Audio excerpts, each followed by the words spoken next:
Hello students, कैसे हैं आप सभी लोग। चलिए आज स्टार्ट करते हैं अपना नेक्स्ट चैप्टर नंबर 3 जो है आपका भूमंडलीकृत विश्व का बनना। ठीक है, थर्ड चैप्टर का नाम है भूमंडलीकृत विश्व का बनना। मैं उम्मीद करती हूँ कि आप लोग क्वेश्चन बैंक जो विद्या क्वेश्चन बैंक है उसके क्वेश्चंस को लगातार प्रैक्टिस कर रहे होंगे, लिख कर उन्हें देख रहे होंगे। ठीक, चलिए इसका पहला जो हमारा पहला प्रश्न है महामंदी का प्रारंभ किस वर्ष हुआ। तो यहाँ पे आंसर देख लेते हैं सबसे पहले, उसके बाद हम देख लेंगे कि महामंदी एक्चुअली में होती क्या है, आखिर महामंदी का मतलब क्या होता है। तो महामंदी का प्रारंभ हुआ था आपका 1929 में, 1929 में आपकी महामंदी आई थी जिसे ग्रेट डिप्रेशन कहते हैं। देखिए महामंदी बेसिकली होती ये है कि जब आपके जो भी आपका उत्पादन हो रहा है या जो भी वस्तु है उसके जो मूल्य होते हैं वो बहुत गिर जाते हैं, बहुत कम हो जाते हैं, तब ऐसी स्थिति को हम क्या कहते हैं, महामंदी कहते हैं। वैसे मंदी कहते हैं, लेकिन जब ये बहुत बड़े स्तर पर आती है तब हम इसे महामंदी कहते हैं। जैसे महंगाई क्या होती है, जब वस्तु के जो मूल्य हैं वो बढ़ जाते हैं तब उसे महंगाई कहते हैं, और उसी तरीके से जब वस्तुओं के मूल्य बहुत ज़्यादा कम हो जाते हैं तब हम उसे मंदी कहते हैं, और जब ये मंदी एक बहुत बड़े स्तर पर आती है तब उसे क्या कहते हैं, महामंदी कहते हैं। ठीक है, अब देखिए महामंदी आने के पीछे कारण क्या हो सकता है। जैसे महंगाई कब बढ़ती है, अगर हम देखें फॉर उदाहरण के लिए महंगाई कब बढ़ेगी, महंगाई जब बढ़ती है या तो आपका जो बाज़ार है वहाँ पे सामान की कमी हो जाए। अगर सामान कम हो गया है तो क्या होता है, सामान के जो मूल्य होते हैं वो बढ़ जाते हैं। जैसे अभी हमने कोविड के दौरान देखा मार्केट में क्या हुआ था, सामान बहुत कम हो गया था, चीज़ें आ नहीं रही थी पीछे से, तो चीज़ें क्या हो गई थी, महंगी हो गई थी। तो दूसरी तरफ वहीं मंदी के केस में क्या होगा, या मंदी की स्थिति में क्या होगा, मार्केट में या बाज़ार में आपका सामान क्या है, भर भर के है, इतना ज़्यादा उत्पादन हो गया है। फॉर एग्जाम्पल उदाहरण के लिए गेहूं इतना ज़्यादा आपका उत्पादित हो गया है कि पूरा भरा हुआ है बाज़ार में, तो उसके मूल्य क्या हो गए, कम हो गए। तो ये आपकी होती है महामंदी। और कारण क्या है, जब चीज़ जो भी आपकी वस्तु है उसका उत्पादन बहुलता में हो गया, अधिकता में जब उत्पादन हो जाएगा तो क्या हो जाएगी, उसके प्राइस, उसके मूल्य कम हो जाएंगे और क्या स्थिति आ जाएगी, मंदी की स्थिति आ जाएगी। और ऐसी ही एक बड़ी स्थिति आई थी आपकी 1929 में, जिसने न सिर्फ भारत को बल्कि पूरे विश्व को बुरी तरीके से प्रभावित किया था। ठीक है, पूरा जो अमेरिका था, अमेरिका के जो बैंक थे, इसका स्टॉक मार्केट था, वो सब क्या हुआ था, ढह गया था, ढल गया था। ठीक है, और उसके पीछे कारण यही था कि जो भी वस्तुएं थी उनके मूल्य बहुत कम हो गए थे, मार्केट में इतना ज़्यादा आपका जो है उत्पादन पहुंच गया कि उसके मूल्य कम हो गए। कारण एक और था, देखिए महामंदी आने का एक और कारण क्या था, औद्योगिक क्रांति चल पड़ी थी। हमने देखा इसके पहले क्या है, औद्योगिक क्रांति आ गई है अमेरिका में भी और ब्रिटेन में भी। जब औद्योगिक क्रांति आ गई, अच्छी अच्छी मशीनें आ गई, तो जो अब आपका उत्पादन था वो बहुत बढ़ गया, तो उत्पादन ज़्यादा बढ़ गया, चीज़ें ज़्यादा आ गई, तो फिर आपकी महामंदी आई। ठीक है, चलो तो अब चलते हैं दूसरे क्वेश्चन की तरफ। दूसरा प्रश्न आपका पूछा गया है, संयुक्त राष्ट्र संघ का मुख्यालय कहाँ पर स्थित है। ठीक है, संयुक्त राष्ट्र संघ का मुख्यालय कहाँ पर स्थित है। ठीक, इसका option A Washington, B Geneva, ग में दिया हुआ है न्यूयॉर्क, या फिर ऑस्ट्रिया। इसका सही आंसर है आपका न्यूयॉर्क, जो कि आपके अमेरिका या संयुक्त राष्ट्र अमेरिका के में एक आपका शहर है न्यूयॉर्क, वहाँ पे स्थित है संयुक्त राष्ट्र संघ का मुख्यालय। ठीक, अब देखिए जो संयुक्त राष्ट्र संघ है इसकी स्थापना कब हुई थी, 24 अक्टूबर 1945 को संयुक्त राष्ट्र संघ की स्थापना की जाती है। और ये क्या है, संयुक्त राष्ट्र संघ एक आपका अंतर सरकारी संगठन है, यानी बहुत सारे देशों की सरकारें जब साथ में आई और उन्होंने एक संगठन बनाया, एक ग्रुप बनाया, एक समूह बनाया, तब वो क्या नाम दिया गया, उसे संयुक्त राष्ट्र संघ नाम दिया गया। अब इसके बनने के पीछे कारण था द्वितीय विश्व युद्ध। जो द्वितीय विश्व युद्ध हमारा ख़त्म होता है 1945 में, उसके बाद पूरा जो विश्व है वह बुरी तरीके से परेशान है। पूरी विश्व की जो शांति है वो बुरी तरीके से भंग हो चुकी है। सारा विश्व में, पूरे विश्व में गरीबी, बेरोजगारी और पूरी शांति जो है विश्व की वो ख़त्म हो चुकी है। तो इस संगठन को बनाने के पीछे का जो उद्देश्य था वो यही था कि विश्व में शांति लाई जा सके, विश्व में युद्ध के दौरान जो मानवाधिकारों का हनन हुआ है, लोगों की जो बुरी तरीके से हानि हुई है, उसको हम रोक सकें और उसके जो परिणाम हुए हैं उनसे लोगों को बाहर निकाल सकें।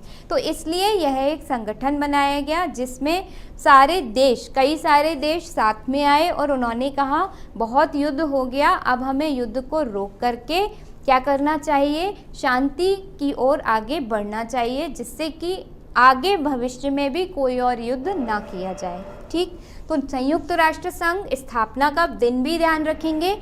हो सकता है आपसे अभी मुख्यालय पूछा गया है, कभी आपसे स्थापना का वर्ष भी पूछ सकते हैं। ठीक है, अब यहाँ पर एक और चीज़ ध्यान दीजिएगा, जो ऑप्शन दिया हुआ है वॉशिंगटन, दो और आपके संगठन हैं। एक तो आपका विश्व बैंक, एक संगठन है आपका विश्व बैंक और दूसरा संगठन है आपका अंतर्राष्ट्रीय मुद्रा कोष। ये दोनों भी अक्सर आपकी परीक्षा में पूछे जाते हैं। एक तो आपका है विश्व बैंक और दूसरा है आपका अंतर्राष्ट्रीय मुद्रा कोष। इन दोनों का जो मुख्यालय है ये है आपका वॉशिंगटन में, और वॉशिंगटन भी आपका कहाँ पर है, यूएसए में है, यानी संयुक्त राष्ट्र अमेरिका में है। वॉशिंगटन भी कहाँ पर है, संयुक्त राष्ट्र अमेरिका में है। और वॉशिंगटन में क्या है, दो और मुख्यालय, दो और संस्थानों के मुख्यालय हैं। पहला विश्व बैंक, दूसरा अंतर्राष्ट्रीय मुद्रा कोष। इन्हें क्या कहते हैं, इन दोनों संस्थानों को हम कहते हैं ब्रिटेन वुड्स, ब्रिटेन वुड्स या ब्रिटेन वुड्स आपके संस्थान, ब्रिटेन वुड्स संगठन या ब्रिटेन वुड्स संस्थान कहते हैं इन्हें। क्यों कहते हैं, क्योंकि 1944 में ब्रिटेन वुड्स, जो कि अगेन आपकी दोबारा से संयुक्त राष्ट्र अमेरिका की ही एक जगह है, वहाँ पर एक समझौता हुआ था, वहाँ पर एक मीटिंग हुई थी और उस सम्मेलन के दौरान ही इन दोनों संगठनों को अस्तित्व मिला था, जिस वजह से इन दोनों संस्थानों को हम क्या कहते हैं, ब्रिटेन वुड्स संस्थान कहते हैं। कब अस्तित्व में आए, 1944 में अस्तित्व में आए। इनका काम क्या था, जैसे संयुक्त राष्ट्र संघ का काम शांति स्थापित करना है, इनका काम था कि देशों को कर्ज दिया जाए, सस्ती दरों पर देशों को कर्ज दिया जाए। क्यों दिया जाए, क्योंकि जिससे कि देश आगे बढ़ सकें, विकसित हो सकें। ठीक है, तो यहाँ से आप लोग इतनी बातें ध्यान रखेंगे। संयुक्त राष्ट्र संघ कब अस्तित्व में आया, 24 अक्टूबर 1945 को। कैसा संगठन है, अंतर सरकारी संगठन है। क्यों बनाया गया था, विश्व में शांति लाने के लिए, मानव अधिकारों के उल्लंघन को रोकने के लिए। फिर हमने क्या देखा, न्यूयॉर्क में इसका हेडक्वार्टर, इसका मुख्यालय है। और न्यूयॉर्क कहाँ पर है, संयुक्त राष्ट्र अमेरिका में है। ठीक है, फिर हमने दूसरा ऑप्शन उठाया अपना वॉशिंगटन। वॉशिंगटन में क्या है, दो और संस्थान हैं, नंबर 1 विश्व बैंक और नंबर 2 अंतर्राष्ट्रीय मुद्रा कोष। ये दोनों संगठन कब बने थे, ये संस्थान कब बने थे, 1944 में बने थे। इन्हें क्या कहते हैं, इन्हें ब्रिटेन वुड्स संस्थान कहते हैं। क्यों ब्रिटेन वुड्स संस्थान कहते हैं, क्योंकि ये यूएसए का जो शहर है ब्रिटेन वुड्स, वहाँ पर अस्तित्व में आए थे। कब, 1944 में। क्या उद्देश्य था, देशों को, विभिन्न देशों को सस्ती दरों पर कर्ज मुहैया कराना। ठीक, इतनी बातें यहाँ से आप लोग ध्यान रखिएगा। किसी भी तरीके की आपसे इससे क्वेश्चन पूछा जा सकता है। अभी ये पूछा गया है, कभी दूसरा और पूछा जा सकता है। जिनेवा और ऑस्ट्रिया ये आपके कहाँ पर है, ये यूरोप के आपके शहर हैं। ठीक है, जिनेवा स्विट्जरलैंड में है, ऑस्ट्रिया वियना में है। चलिए अब नेक्स्ट आपका सवाल आ रहा है, आयात शुल्क से क्या तात्पर्य है। अभी इसके पहले जो हमने देखे वो एक एक नंबर के प्रश्न थे, अब आपका ये प्रश्न है 2 अंक का, 2 अंक का प्रश्न है। तो देखिए आयात शुल्क से क्या तात्पर्य है। तो आयात शुल्क को समझने से पहले आयात को ही समझ लेते हैं। आयात क्या होता है, किसी दूसरी जगह से सामान को अपने यहाँ मंगाना, वो क्या होता है, आयात होता है। जैसे हमारे यहाँ पर अगर मान लीजिए उदाहरण के लिए ये पेन हमारे यहाँ नहीं उत्पादन हो पाता इस पेन का, या फिर गेहूं का अगर हमारे यहाँ नहीं उत्पादन हो पाता, और गेहूं सबको क्या चाहिए, खाने के लिए सबको गेहूं चाहिए भाई, सब अनाज खाते हैं, तो उस गेहूं को हमें दूसरी जगह से मंगाना पड़ेगा। अमेरिका से मंगा सकते हैं, चाइना से मंगा सकते हैं। तो जब वहाँ से हम सामान मंगाते हैं तो उसे क्या कहते हैं, आयात कहते हैं। और जब भेजते हैं अपने यहाँ से सामान किसी दूसरे के यहाँ भेजते हैं तब उसे क्या कहते हैं, निर्यात कहते हैं। लेकिन यहाँ पे तो हमसे पूछा गया है आयात शुल्क। तो आयात शुल्क क्या होता है, किसी दूसरे देश से आने वाली चीज़ों पर वसूल किया जाने वाला शुल्क या कर। आपसे फीस ली जाती है, शुल्क लिया जाता है, आप स्कूल जाते हो पढ़ने के लिए, आपसे शुल्क लिया जाता है।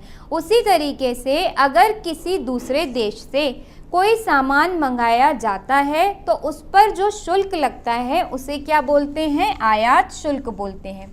और यह शुल्क कहाँ लगेगा, यह कर या शुल्क कहाँ लगता है, यह उस जगह पर लगता है जहाँ से वह चीज़ देश में प्रवेश करती है, यानी कि सीमा पर। ठीक, बांग्लादेश से अगर कोई सामान हमारे यहाँ आ रहा है तो भारत और बांग्लादेश की जो सीमा है वहीं से सामान प्रवेश करेगा। चाहे तो सामान आपका रेल से आ सकता है, जहाज से आ सकता है, आपका हवाई जहाज से आ सकता है, किसी भी माध्यम से आ सकता है, बस से आ सकता है, किसी भी माध्यम से आ सकता है। जैसे ही वो भारत और बांग्लादेश की सीमा पर प्रवेश करेगा सामान, वहीं पर क्या लग जाएगा, उस पर शुल्क लग जाएगा, कर लग जाएगा उस सामान पर। और ऐसे शुल्क या कर को हम क्या कहते हैं, आयात शुल्क कहते हैं। क्लियर हो गया। कहाँ लगेगा, सीमा पर, जैसे बंदरगाह जो आपके समुद्र में है, हवाई अड्डों पर लग सकता है। इस तरीके का आपका क्या होता है, ये आयात शुल्क होता है। ठीक है, चलिए ये 2 नंबर का था इसलिए हम इतना लिखेंगे तो काफ़ी है हमारे लिए। चलिए चलते हैं दूसरे प्रश्न पर अपने। फिर से ये आपका प्रश्न है 2 नंबर का, 2 अंक का। आपसे पूछा गया है इसमें भूमंडलीकरण या वैश्वीकरण से क्या तात्पर्य है। भूमंडलीकरण या वैश्वीकरण से क्या तात्पर्य है, आपको सिर्फ एक परिभाषा लिखनी है कि आप भूमंडलीकरण या वैश्वीकरण से क्या समझते हो। ठीक, चलो आगे चले, देखते हैं क्या होता है। भूमंडलीकरण या वैश्वीकरण, जब एक देश की अर्थव्यवस्था को दूसरे देश की अर्थव्यवस्था से, एक देश की अर्थव्यवस्था को दूसरे देश की अर्थव्यवस्था से तथा संपूर्ण विश्व के विभिन्न देशों की अर्थव्यवस्था का एक दूसरे से विभिन्न क्षेत्रों के माध्यम से जुड़ा होना भूमंडलीकरण कहलाता है। जैसे हमारे यहाँ का सामान अमेरिका भी जा सके, हमारे यहाँ का सामान चाइना भी जा सके। हम लोग सब चीन के मोबाइल इस्तेमाल कर रहे हैं, तो ये किस वजह से संभव हो पाया है, भूमंडलीकरण की वजह से या वैश्वीकरण की वजह से ही संभव हो पाया है। तो वैश्वीकरण क्या है कि जब एक देश की अर्थव्यवस्था दूसरे देश की अर्थव्यवस्था से जुड़ जाती है या फिर एक देश की अर्थव्यवस्था बहुत सारे अन्य देशों की अर्थव्यवस्था से जुड़ जाती है, तब हम इसे क्या कहते हैं, भूमंडलीकरण या वैश्वीकरण कहते हैं। यह कब हो पाता है, यह तब हो पाता है जब कोई देश अपनी अर्थव्यवस्था को किसी दूसरे देश के लिए खोल के रखता है, यानी कि ओपन रखता है। ठीक है, तब ये आपका संभव हो पाता है। तो भूमंडलीकरण समझ में आ गया होगा आप लोगों को, जब एक देश की अर्थव्यवस्था या तो किसी दूसरे देश से या फिर बहुत सारे और अन्य देशों से जुड़ी हुई होती है। वस्तुओं का आदान प्रदान आयात निर्यात हो रहा होता है, तब हम इसे क्या कहते हैं, भूमंडलीकरण या वैश्वीकरण कहते हैं। क्या भूमंडलीकरण और वैश्वीकरण आज की घटना है, आज ही होना शुरू हुआ है? नहीं, भूमंडलीकरण और वैश्वीकरण पुरातन समय से चली आ रही है। हमारे पास उदाहरण है सिंधु घाटी सभ्यता। आप लोग सब जानते होंगे सिंधु घाटी सभ्यता में हमारे यहाँ से सामान, भारत से सामान कहाँ जाता था, मेसोपोटामिया जाया करता था। ठीक है, सुमेरु में जो मेसोपोटामिया की सभ्यता थी वहाँ पे जाता था और वहाँ से सामान हमारे यहाँ आता था।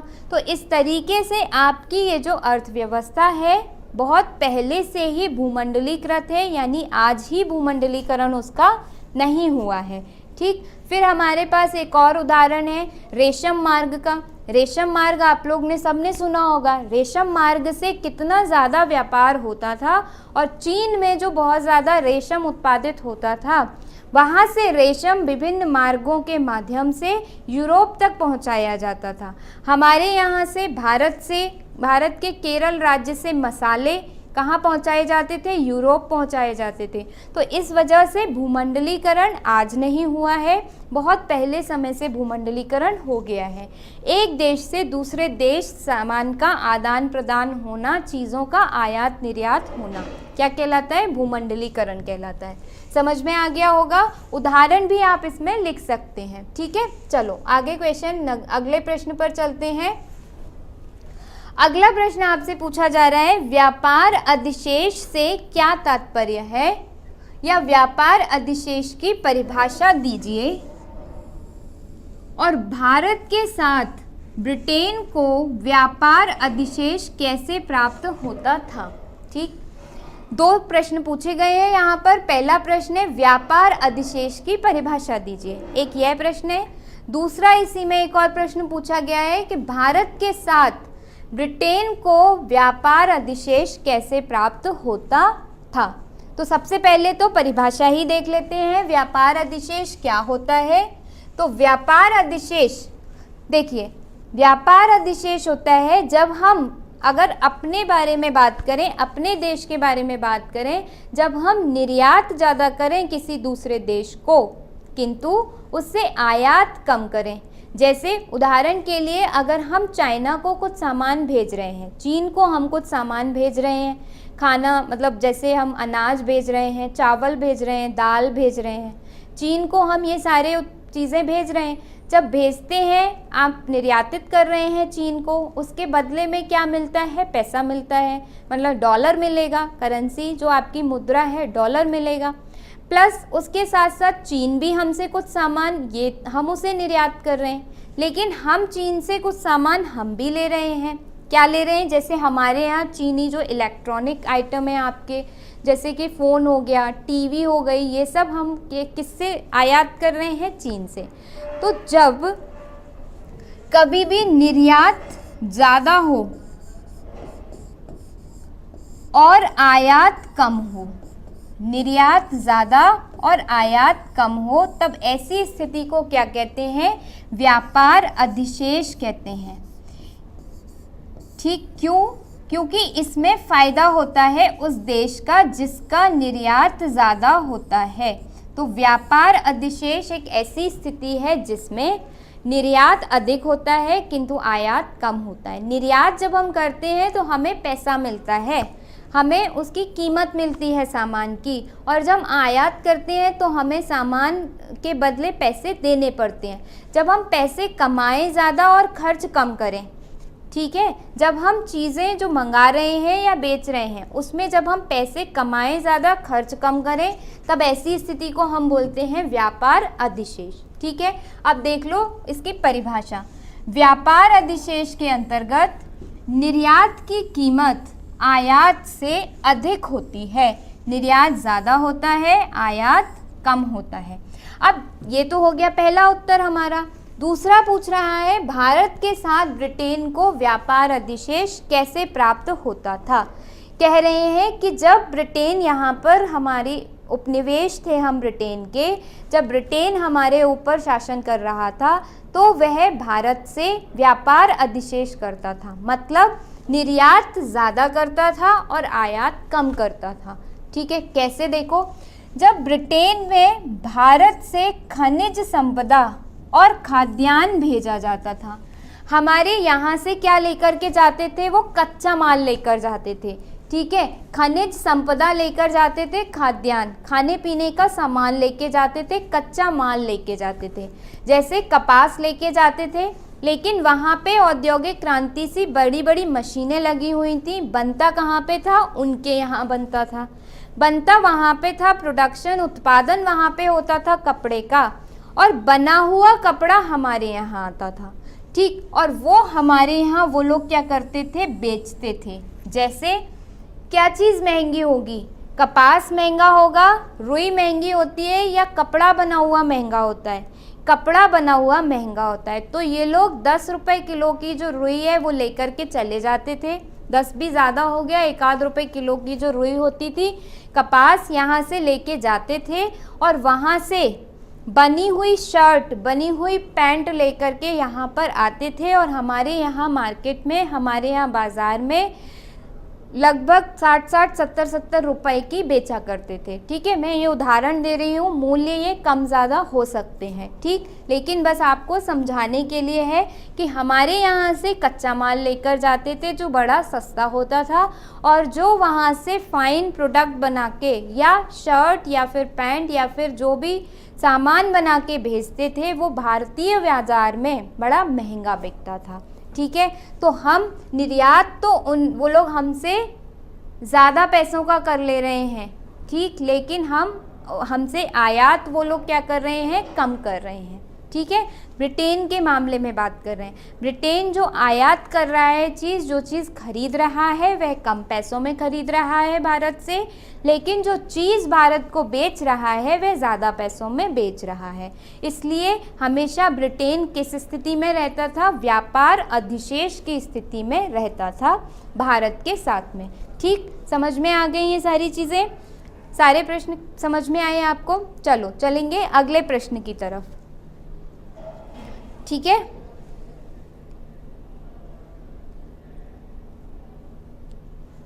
चलो अब बढ़ते हैं अगले प्रश्न की तरफ। अगला प्रश्न जो है हमारा, यह है आपका 6 नंबर का, 3 नंबर का है ये प्रश्न, 3 अंक का, ठीक, 3 अंक का प्रश्न है। पूछा गया है,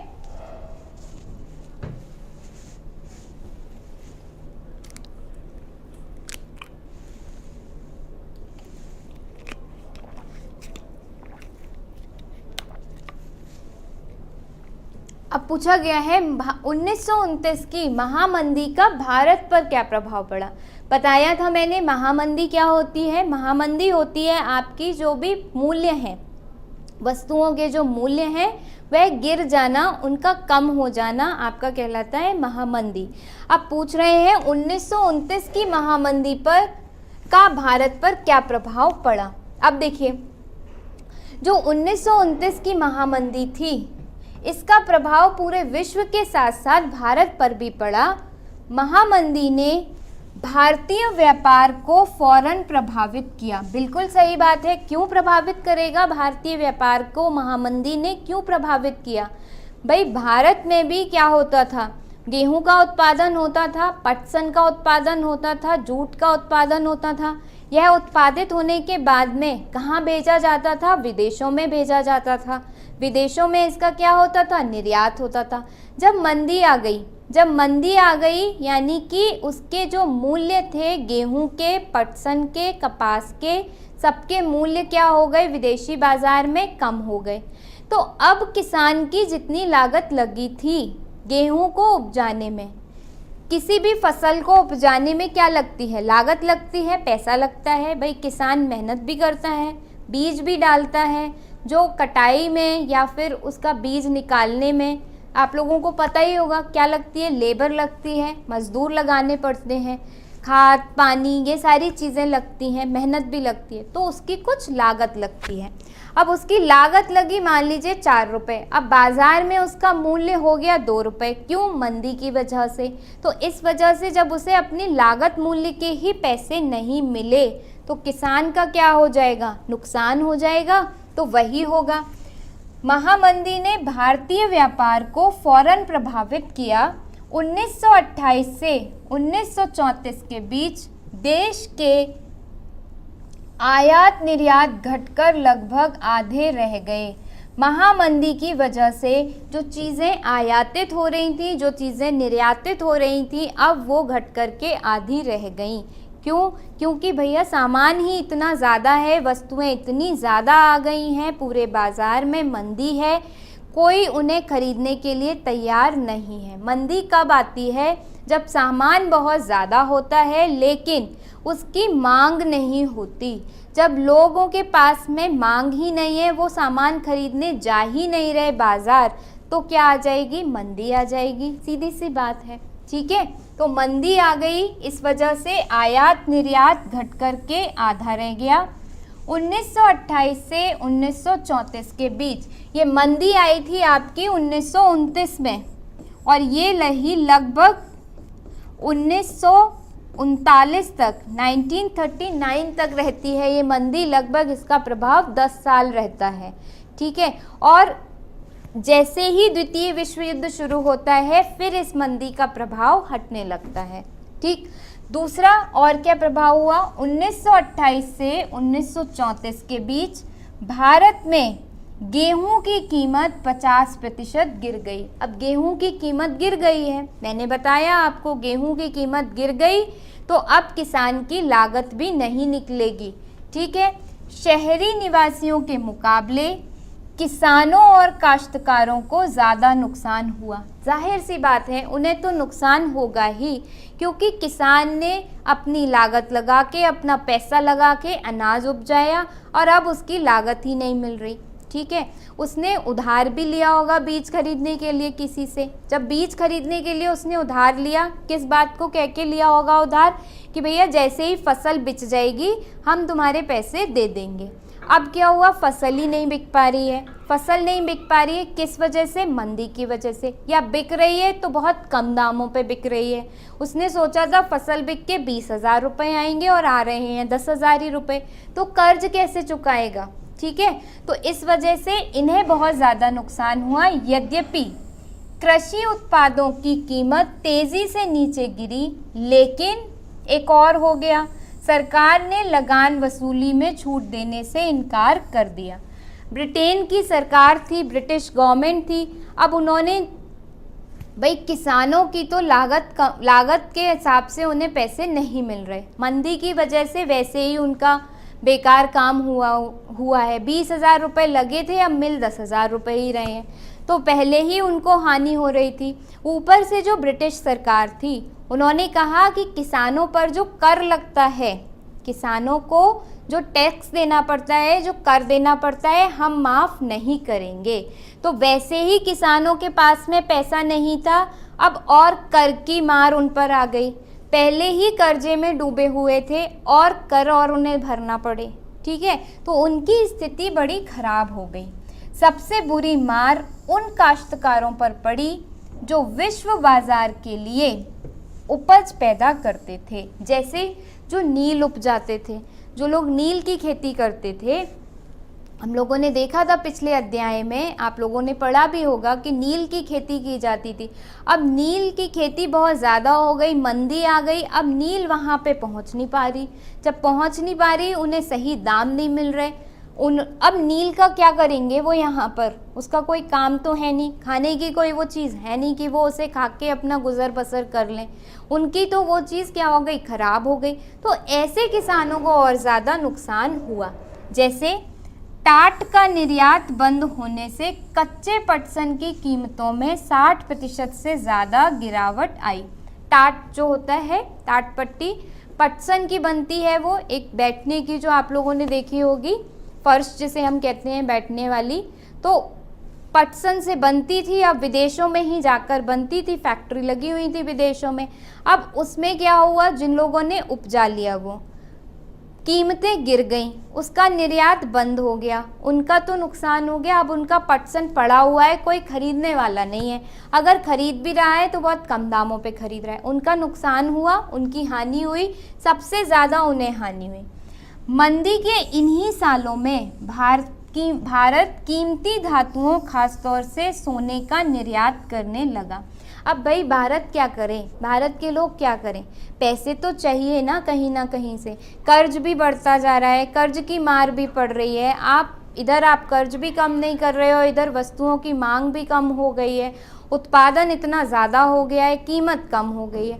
तो फिर वो क्या करेंगे, उन्होंने अपने यहाँ से सोने चांदी जो भी धातुएं थी उनका निर्यात शुरू कर दिया। तो हमारे यहाँ जो भी सोना वगैरह था वो अब कहाँ जाने लगा, विदेशों में जाने लगा। ठीक, नेक्स्ट इसके हिसाब से और क्या हुआ, 1931 में मंदी अपने चरम पर थी और ग्रामीण भारत असंतोष व उथल पुथल के दौर से गुजर रहा था। बिल्कुल सही बात है, जो गांव का किसान होगा उसे पैसे नहीं मिलेंगे, कर्ज की मार पड़ जाएगी, ज़मींदार रोज़ उसके यहाँ पर आकर तगादा करेगा कि हमारे पैसे कब दोगे, तो वो क्या करेगा, उसके अंदर तो एक विद्रोह भी आएगा पहली बात, और उसकी स्थिति बहुत ख़राब भी होगी। तो जो ग्रामीण भारत था उसमें भारी असंतोष फैलता है इसी वजह से। ठीक है, यह मंदी शहरी भारत के लिए अधिक दुखदाई नहीं रही। शहरी लोग कोई दिक्कत नहीं थी, ब्रिटेन की सरकार में जो नौकरियां कर रहे थे या जो शहर में रह रहे थे उन्हें क्या दिक्कत है, उन्हें कोई समस्या नहीं है। लेकिन जो गांव के लोग थे, जो किसान वर्ग था, जो काश्तकार थे, जो शिल्पकारी करते थे, उन लोगों के धंधे तो चौपट हुए और उन्हें समस्या हुई। कीमतें गिरती जाने के बावजूद शहरों में रहने वाले ऐसे लोगों की हालत ठीक रही जिनकी आय निश्चित थी। वही जिनकी नौकरी होगी उनकी आय निश्चित होगी तो उनकी स्थिति सही रहती है। ठीक है, तो महामंदी के अगर भारत पर प्रभाव की हम बात करें तो एक तो पहली बात ये हुई कि जो आयात निर्यात था वह घट गया। दूसरी, जो बहुमूल्य वस्तुएं थीं या बहुमूल्य धातुएं थीं जैसे सोना आदि, यह निर्यात होने लगी भारत से। तीसरा, जो किसान थे उनकी लागत के अनुसार उन्हें पैसे नहीं मिल रहे थे अपने उत्पादन के। और चौथा, ब्रिटेन की सरकार ने कर भी कम नहीं किया जिसकी वजह से उन पर दोहरी मार पड़ रही थी। पांचवा ये हुआ कि इस वजह से ग्रामीण जो स्थिति थी, ग्रामीण परिवेश में कई सामाजिक समस्याएं जैसे कि बेरोजगारी, गरीबी और स्वास्थ्य से संबंधित समस्याएं दिखाई देने लगी। तो कुल मिलाकर के भारत पर महामंदी का यह प्रभाव पड़ा। ठीक है।